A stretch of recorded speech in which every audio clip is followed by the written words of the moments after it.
অভিষেক বন্দ্যোপাধ্যায় তিনি সর্বভারতীয় সাধারণ সম্পাদক থাকছেন, কিন্তু তার পাশাপাশি যুগ্ম সাধারণ সম্পাদক হিসেবে থাকছেন ডেরেক ওব্রায়েন এবং তার পাশাপাশি থাকছেন দোলা সেন। অন্যদিকে জাতীয় মুখপাত্র কল্যাণ বন্দ্যোপাধ্যায় থাকছেন, লোকসভার মুখ্য সচেতকের দায়িত্বও তিনি পালন করবেন।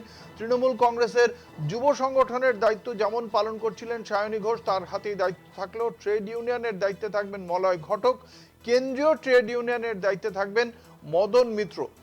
ফলে বেশ কয়েকটি জায়গায় বেশ কিছু পরিবর্তন করা হলো। আজকের যে গুরুত্বপূর্ণ বৈঠক, সেই বৈঠকেই আজকে মমতা বন্দ্যোপাধ্যায় বেশ কয়েকটি জায়গায় দায়িত্ব বন্টন করলেন।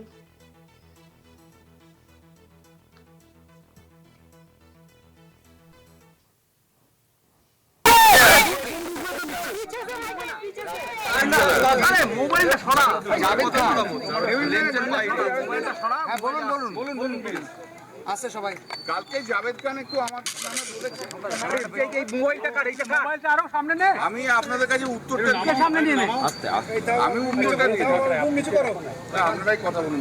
আরে আস্তে বলতে দাও, বলতে দাও, বললে দাও ভাই, এটাকে পেছাও না, আস্তে মোবাইলটা আস্তে একদম, মোবাইলটা দাদা চুপ করো, ক্যামেরাটা ধরে স্টার্ট করুন,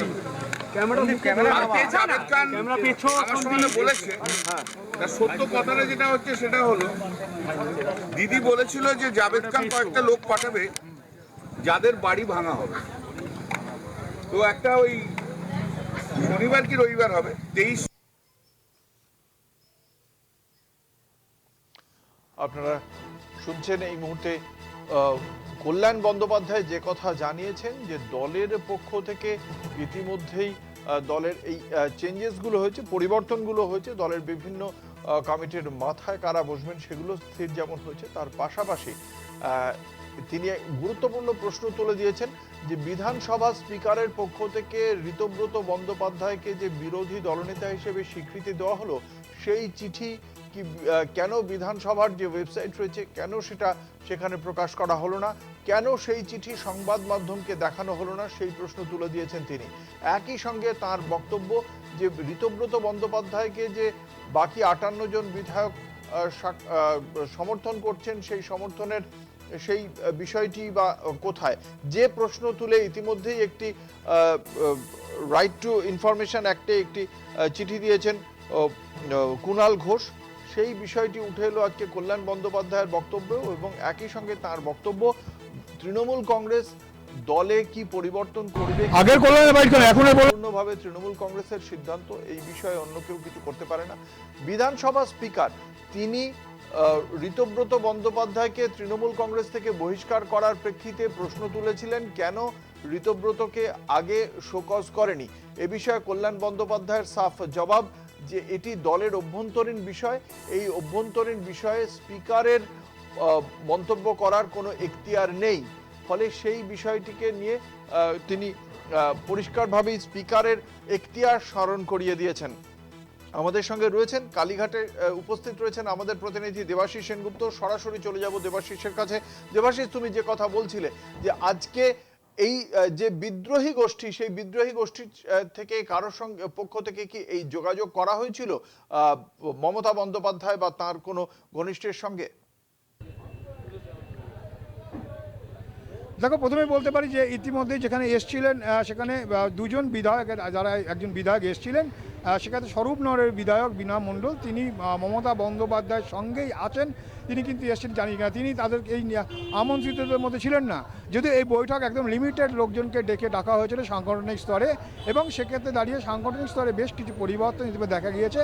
এবং বৈঠকের শেষে কল্যাণ বন্দ্যোপাধ্যায় যেটা জানিয়েছেন বেশ কিছু কমিটির রদবদল হয়েছে, কিন্তু একটা বিষয় বলা যেতেই পারে যে আগে যেমন সর্বভারতীয় সাধারণ সম্পাদক হিসাবে অভিষেক বন্দ্যোপাধ্যায় ছিলেন, সেক্ষেত্রে কিন্তু ওই একার উপর কিন্তু ভরসা রাখতে পারেননি দল, এমনটাই কিন্তু মনে করা হচ্ছে।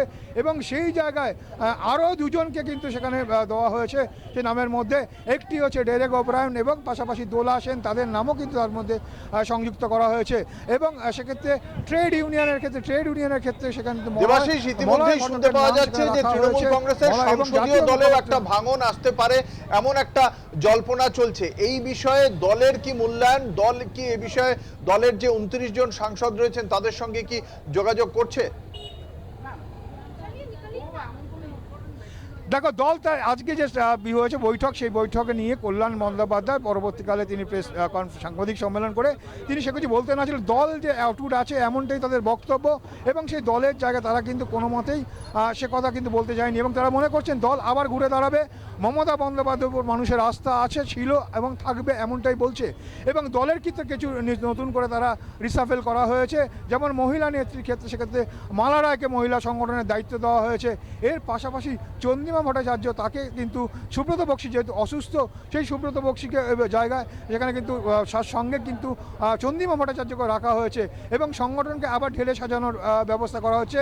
বিমান বন্দ্যোপাধ্যায়কে লিগাল সেলে যেমন দায়িত্ব দেওয়া হয়েছে, তিনি তার মতো করে সাজিয়ে নেবেন। প্রিয়াঙ্কা অধিকারী, তাকে তৃণমূল ছাত্র পরিষদের তাদের সভাপতি করা হয়েছে, এবং তারা কিন্তু তাদের সেই সংগঠনটা তিনি সাজিয়ে নেবেন পরবর্তীকালে। এবং মুখপাত্রের ক্ষেত্রেও কিন্তু দেখা যাচ্ছে মুখপাত্র হিসাবে সেখানে কিন্তু একদিকে রাজ্য স্তরে যে মুখপাত্র হিসাবে কুণাল ঘোষ, শীর্ষেন্দু বন্দ্যোপাধ্যায়রা যেমন রয়েছে, আবার জাতীয় স্তরে সেখানে কল্যাণ বন্দ্যোপাধ্যায়, ডেরেক ওব্রায়েন রয়েছে। এবং আগামী যেটা জানার বিষয়বস্তু, যে এই যে স্পিকার নির্বাচন যা নিয়ে বলা হচ্ছে দলের ভাঙন, সেই স্পিকার নির্বাচন স্পিকার যেভাবে বিরোধী দলনেতা নির্বাচন করেছে, তারই কিন্তু তৃণমূল অন্দরে যে রীতিমতো এখনও পর্যন্ত ক্ষোভ রয়েছে তা কিন্তু স্পষ্ট হয়ে গেল। কল্যাণ বন্দ্যোপাধ্যায়ের বক্তব্য হলো, যেভাবে অবৈধভাবে অধ্যক্ষ যেভাবে নাম সেখানে যুক্ত করেছে, অর্থাৎ যেভাবে বিরোধী দলনেতা দেওয়া হয়েছে তা অবৈধ, এবং আগামী সোমবার দিন তারা কিন্তু আদালতে যাবে, এমনটা কিন্তু স্পষ্টভাবে জানিয়েছে। এবং দলনেত্রীর পাশেই যে দল আছে, এবং আজকে যাদেরকে বৈঠকে ডাকা হয়েছিল, সেই বৈঠকে সমস্ত কিছু আলোচনা না হলেও এই সাংগঠনিক স্তরে কিন্তু একটা আলোচনা হয়েছে। এবং যে কথা তুমি বলছিলে অঙ্কুর, যে ভাঙন নিয়ে রাজনৈতিক মধ্যে জল্পনা থাকলেও কাকলি ঘোষ দস্তিদারের যে সোশ্যাল মিডিয়া তার যে পোস্ট, তা নিয়ে বক্তব্য থাকলেও দল কিন্তু মনে করছে দল কিন্তু এখন অটুট আছে, এবং মমতা বন্দ্যোপাধ্যায়ের নেতৃত্বেই কিন্তু দল আবারও ঘুরে দাঁড়াবে, এমনটাই কিন্তু মনে করছে কল্যাণ বন্দ্যোপাধ্যায় সহ যারা আজকে উপস্থিত ছিলেন সেক্ষেত্রে। এবং আজকের ক্ষেত্রে এই যে বিরোধী যারা বিরোধী বলছো, তাদের মধ্যে ইতিমধ্যেই অনেকে কিন্তু বলা শুরু করেছে যে তারা কিন্তু বিরোধী নয়, তারা কিন্তু মমতা বন্দ্যোপাধ্যায়কেই মনে করে তৃণমূল সুপ্রিমো, মমতা বন্দ্যোপাধ্যায় তাদের নেত্রী। অর্থাৎ সব মিলে বলা যেতে পারে যে একটা অচল অবস্থা তৈরি হয়েছে, এবং তৃণমূল কংগ্রেসের অন্দরে যে ভাঙন বলে বলা হচ্ছে, সেই ভাঙনটা কতটা আরও কিছুদিন না করলে স্পষ্ট হবে না। যদিও রাজনৈতিক বিশেষজ্ঞরা মনে করছে যে তৃণমূল কংগ্রেসের কিন্তু ইতিমধ্যেই বেশ কিছু ক্ষেত্রে দাঁড়িয়ে তাদের বিরুদ্ধে বেশ কিছু মত গিয়েছে, এবং বিরোধী দলনেতা যেভাবে করা হয়েছে তাও কিন্তু সাংবিধানিক নয়, এরকমটা মনে করছে বেশ কিছু আজ যারা উপস্থিত তাদের মধ্যে বেশ কিছু নেতৃত্ব। যেটা দেবাশিস জানতে চাইবো, যে এই মুহূর্তে দাঁড়িয়ে বারংবার যে প্রশ্ন উঠছিল দলের যে যুব প্রজন্ম, সেই যুব প্রজন্মকে বর্তমান কঠিন সময় মমতা বন্দ্যোপাধ্যায়ের পাশে শেষ ওয়াই চ্যানেলের কর্মসূচিতেও দেখতে পাওয়া যায়নি। সেক্ষেত্রে প্রশ্ন উঠছিল যে যুব প্রজন্মের জন্য মমতা বন্দ্যোপাধ্যায়ের কোনো পরিকল্পনা রয়েছে কিনা। আজকের মিটিংয়ে সেই বিষয়ে কি কোনো সিদ্ধান্ত হয়েছে? দেখো, সেই বিষয়ে না হলো যুবতে যে যাদের ভরসা ছিল সেই সায়নীর প্রতি কিন্তু এখনও সেই সায়নী ঘোষের প্রতি কিন্তু রাস্তা রয়েছে, কেন সায়নীকেই কিন্তু যুবর দায়িত্ব দেওয়া হয়েছে, এবং যুবর দায়িত্বে সায়নী ঘোষই রয়েছে। এর পাশাপাশি বলা যেতেই পারে যে নতুন করে তৃণমূল ছাত্র পরিষদের দায়িত্ব কিন্তু প্রিয়াঙ্কা অধিকারীকে দেওয়া হয়েছে। অর্থাৎ সেক্ষেত্রে দাঁড়িয়ে থেকে কিন্তু এই মুহূর্তে তৃণমূল কংগ্রেসের পরবর্তী পদক্ষেপ কি হতে চলেছে, কি বলা হচ্ছে যে পরবর্তী পদক্ষেপ কি? কারণ বিরোধী দলনেতা হিসেবে স্বীকৃতি দিয়ে দেওয়া হয়েছে ঋতুব্রত বন্দ্যোপাধ্যায়কে, বিধানসভা এবং পর সংসদেও একটা ভাঙনের জল্পনা চলছে। এই মুহূর্তে তৃণমূল কংগ্রেস নিজেদের একটা কমিটি গঠন ছাড়া পরবর্তী রাজনৈতিক পদক্ষেপ কি করতে চলেছে, কি সিদ্ধান্ত হয়েছে? দেখো, আগামী সোমবার দিনকার তারা কলকাতা মহামান্য আদালতে যাচ্ছেন, সেখানে দাঁড়িয়ে অবৈধভাবে যে বিরোধী দলনেতার পদ দিয়েছেন অধ্যক্ষ, এমনটাই অভিযোগ করে তারা আদালতের দ্বারস্থ হচ্ছে।